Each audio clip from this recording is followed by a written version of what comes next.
bakit kami sumusuporta kay PRRD? Because during the time when I was a young officer, pumunta ako ng Davao, ang dala ko, may pistol lang at saka duffel bag. So, napakagulo ng Davao noon. Pero when he was the mayor, yun ang unang inayos na yung peace and order. When we landed na ganon, alam mo, ang sabi sa akin ni PRRD, Ray, antay ka dyan, ha? Pagbaba niya, alam nyo, nag-shutdown ako ng helicopter and biglang nagmura siya sa mga NPA rebels. Sabi niya, tanginan nyo, huwag niyong kalaw yung helicopter. I was laughing pero I was scared. Calling. Hello. I was requested again to talk about PRRD. Gusto ko lang i-continue, no? Yung nandito kami, my wife and I, si Mabel, nagpunta kami rito parang to show support sa mga Pilipino na nandito.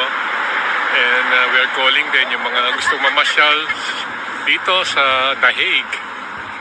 Maganda po rito, magandang weather. Lalo na ngayon, it's summer, nagustuhan namin. But it's cold for us kasi galing kami sa Pilipinas. Ako yung dati, experience ko lang yung lumipad ako kay PRRD noon. Ako yung piloto. Ang kasama ko noon si former President PRRD, Senator Bongo. Ngayon, tinawagan nila ako to fly them. So, sabi ko, walang problema, Mayor.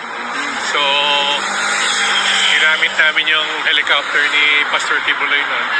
Alam niyo ba kung saan kami nagpunta? Sa kampo ng NPA. Wow. And I never thought na we will be going doon sa lugar na gano'n. Biro mo, mayor ka, pupunta ka doon. I think they want to talk about yung releasing yung mga hostages yata noon and other matters nila. Hindi na ako nakasama doon kasi when we landed na gano'n, alam mo, ang sabi sa akin ni PRRD, Ray, antay ka dyan, ha? Pagbaba niya, alam nyo, nag-shutdown ako ng helicopter and biglang nagmura siya sa mga NPA rebels. Sabi niya, tanginan nyo, huwag niyong kalaw yung helicopter. I was laughing pero I was scared. Kasi alam mo, tinan mo yung mga, I was with a former military noon, Air Force pilot. Biglang somebody landing ka doon sa isang lugar na gano'n. Yeah. So, di ba scary yun? Scary Tapos, talaga. wala akong baril. Si Mayor, hindi ko alam kung may baril siyang dala doon sa bag niya. But sabi ko, pag binaril ako na to, duduraan ko na lang itong mga kalaban eh. It was funny, ano? Then, this showed na talaga napakatapang ng presidente natin. Alam mo, bakit kami sumusuporta kay PRRD? Because during the time when I was a young officer, pumunta ako ng Davao, ang dala ko, may pistol lang at saka duffel bag. So, napakagulo ng Davao noon. Pero when he was the mayor, yun ang unang inayos na yung peace and order. Until such time, yung mga investors, they came over sa Davao investing ngayon. Naging progressive ang city. Alam mo bakit? Because ang dedication ng isang presidente na mayor dati, naayusin at saka make yung surroundings niya livable to other. May puso ba na paayusin? Many pa sa military nagsasabi, ito lang ang LGU na matino, sabi namin na nakita namin.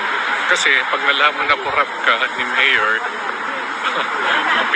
point ka, medyo parang hindi ka papansinin, i-ostracize ka niya pag may mga corruption sa ganun. Alam mo, kaya magmula noon, nung naniwala kami sa kanya and he invited my wife to go with his political party noon as city councilor of Davao. Yeah. That exposed us sa politics. Hindi naman kami politician, but sabi niya, kailangan natin ng mga maayos at saka boto ng mga kababaihan. So, we know Mabel, sabi niya ganyan, isama mo dito, Ray.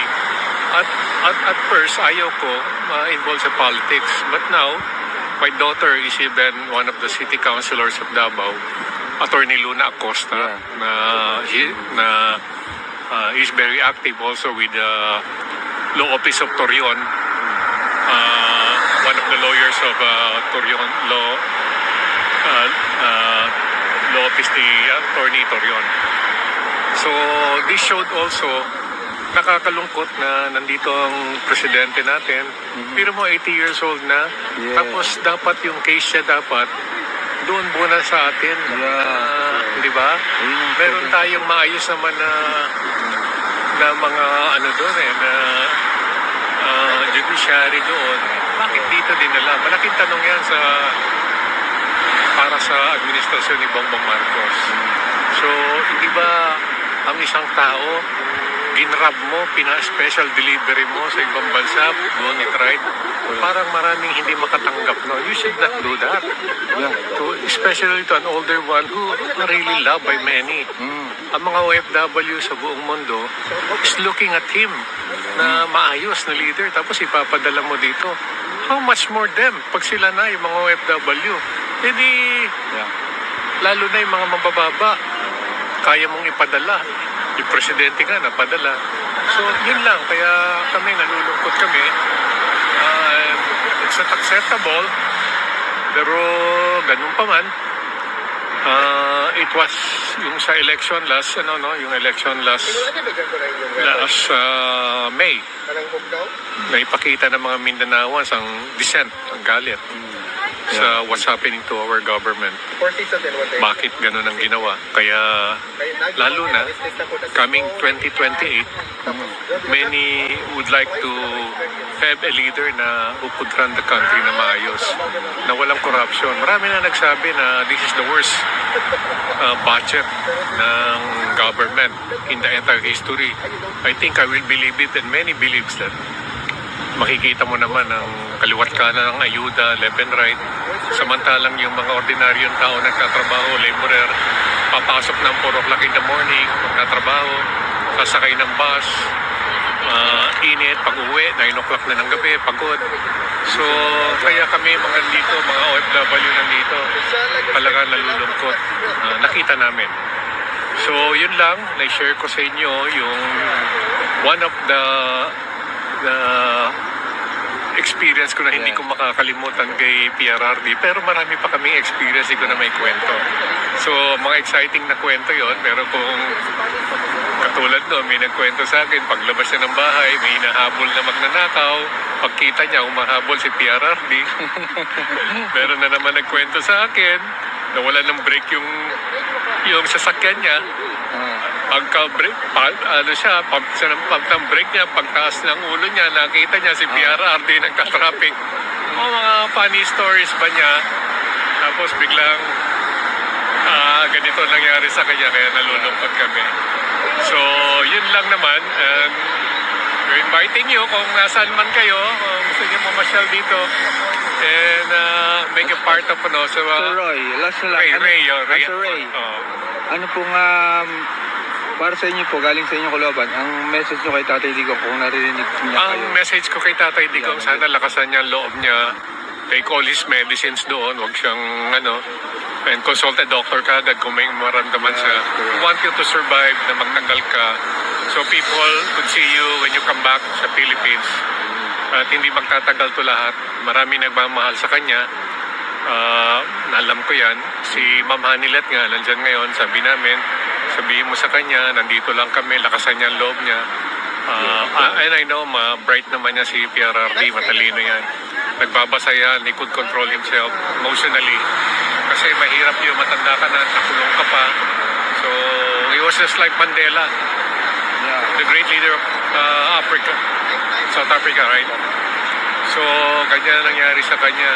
So, temporary lang lahat yan.